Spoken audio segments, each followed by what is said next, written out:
Welcome to the Archive Film and Folk Song Café. And if you would like to join in with the singing, feel free to do so. A group of friends take their first trip together to Dunster, Somerset, in 1948. Maybe they have a sing-song on the bus.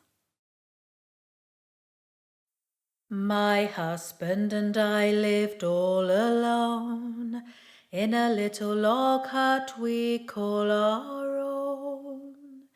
He loved gin and I loved rum. I tell you what, we had lots of fun. Ha ha ha, you and me. Little brown jug, don't I love thee? Ha ha ha, you and me. Little brown jug, don't I love thee? When I go milking on my farm, I take my little jug under my arm. I place it under a shady tree. Little brown jug, it's you and me. Ha ha ha, you and me. Little brown jug, don't I love thee? Ha ha ha, you and me.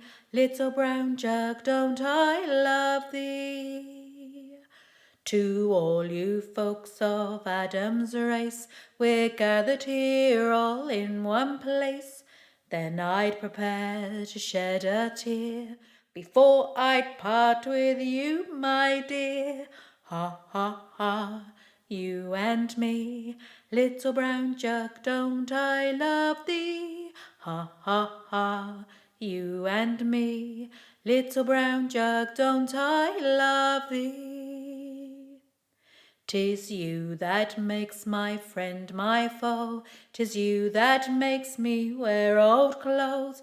So here you are, so near my nose, so tip it up and down it goes. Ha ha ha, you and me. Little brown jug, don't I love thee? Ha ha ha, you and me. Little brown jug, don't I love thee? Ha ha ha, you and me. Little brown jug, don't I love thee?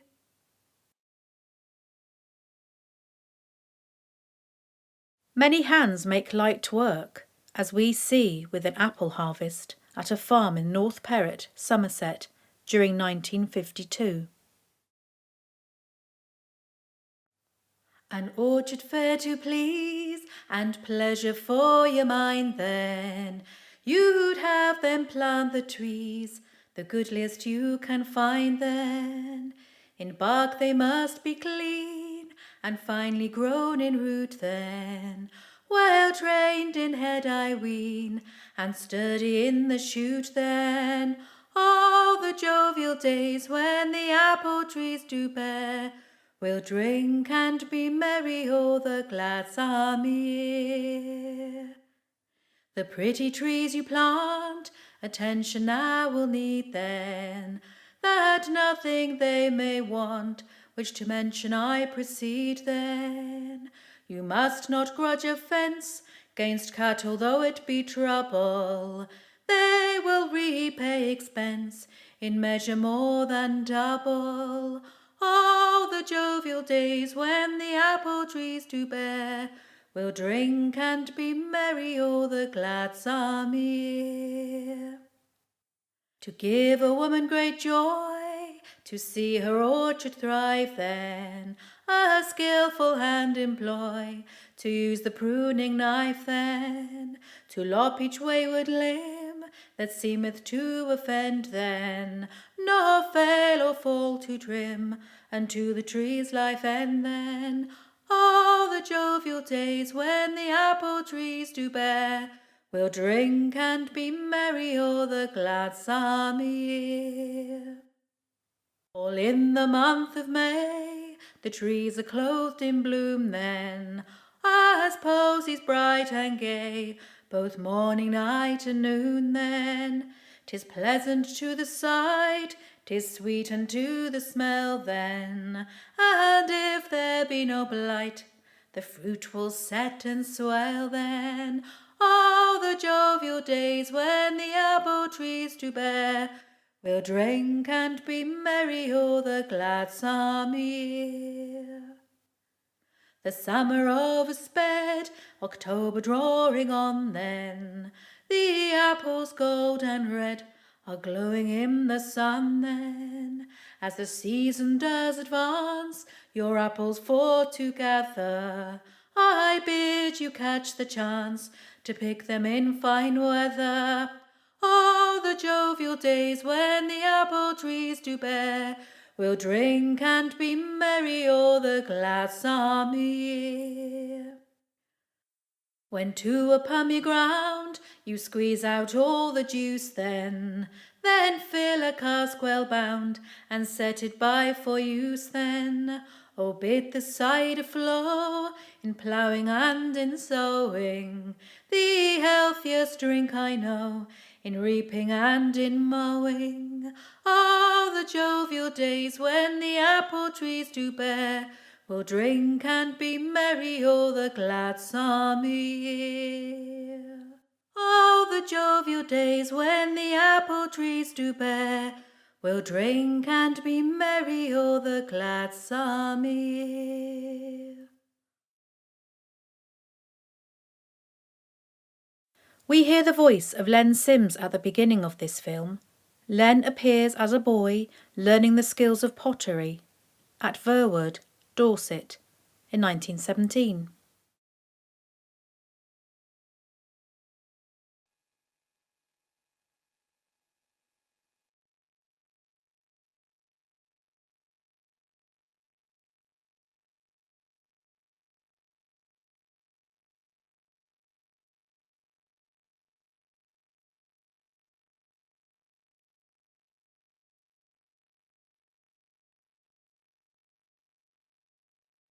In 1903 I was born, October 22nd, in Verwood near the parish church. Old cottage up there, pulled down now. There's new bungalows put up along there.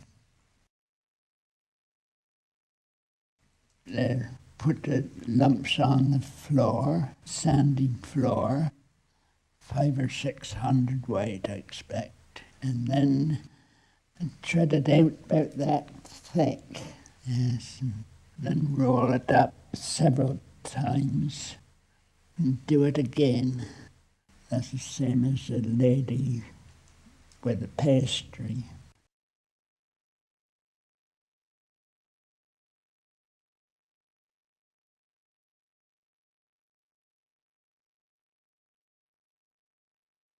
Most of it come from Hull. That's the best up Hull. But we had some from the brickyard down near the station. There was a lot of stones. For winter, we used to go out on the common and cut the turf and bring it in and set fire to it in the room. The floor was hot. Yes. In Puddletown there lived a spark. He courted a lady gay and smart. He asked her one favour right, if he could sleep with her one night. To me right foul little all the day, right foul little all the day. Now this lady she did contrive how for to fix a joke that night. So on the landing she placed a chair, and on it put the crockery ware. To me right foul little all the day, right foul little all the day. This young man rose in the middle of the night, thinking to find his heart's delight. He banged his shins against the chair and upset the old woman's crockery ware. To me right foul little all the day, right foul little all the day. The old woman rose in a terrible fright, So loudly she did call for a light. She said, "Young man, what came you here? Capsizing of my crockery, where to me right fall all little all the day, right fall all little all the day." Miss Betsy lay in the very next room, a-laughing at the game going on. She said, "Young man, I do declare you must pay my mother for the crockery, where to me right fall all little all the day, right fall all little all the day." Well, the bobby was sent for without delay. The money I had to pay, I paid 3 shillings, I do declare, to buy the old woman new crockery, where to me right fall all little all the day, right fall all little all the day. Come on, you wild and rambling sparks that love to ramble in the dark, don't bang your shins against the chair, or upset the old woman's crockery, where to me right fall all little all the day, right fall all little all the day, to me right fall all little all the day, right fall all little all the day, to me right fall all little all the day, right fall all little all the day, to me right fall all little all the day, right fall all little all the day.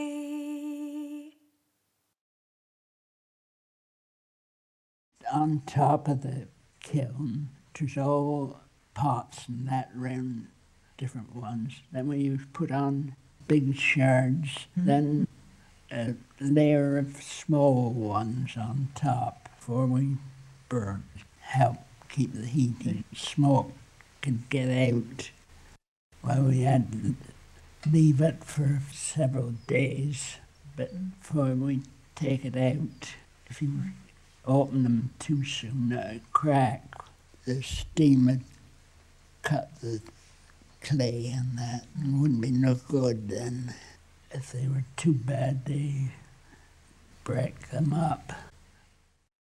We used to start off with a very small wood, like brushwood, then gradually bring it up, bigger wood than that, till the last few hours, and then put on some brushwood, like faggots. They had to buy the wood, some of it from Normanton's estate, round different places. Small little jugs are 6pence, and the biggest ones were about half a crown.